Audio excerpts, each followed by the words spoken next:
কিরে বাপ আসামিন ওজন করেছি? আরে ওজন করবো কি নাম করে?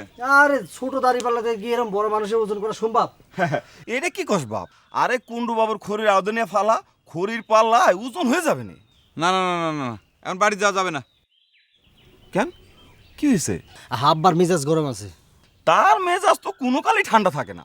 আরে সেরকম গরম না, এবার যে গরম হয়েছে সেটা হলো বদ বুদ্ধির ভূত তারাইনে গরম। সে কি আবার গুণিন হয়েছে নাকি? তোত্তরি চাচা, আপনি না কথা পেছান, কথা বুঝেন না। আর এই ভূত তো সেই ভূত না, আমাদের মাথার মধ্যে যে বদ বুদ্ধি হয়েছে সেটা তাড়ানোর জন্য। তাহলে তো ভালা। আমি আবার মনে করছিলাম জিন ভূত তানোর গুণিন হয়েছে, তাহলে তো আবার আমার ভাত মারা যাব।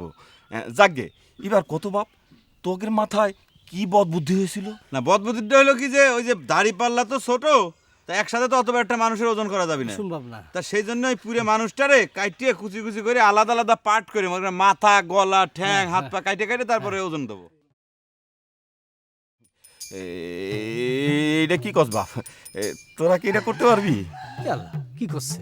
আরে কোরবানির সময় গরু একটা ধাপাস করে ফেলে, চাকু দিয়ে ঘ্যাচাং। ঘাসাং ঘাসাং কুটকুটি করে ফেলেছি না? বাপ তোরা একটু দাঁড়া, আমি একটু আসতেছি। কোনে যাবে? কনে আমি একটু ইয়ে করবো আর কি। পেটে সিলিক দিছে? তাড়াতাড়ি যান, আমরা খালা রয়েছি, তাড়াতাড়ি যান, তাড়াতাড়ি যান।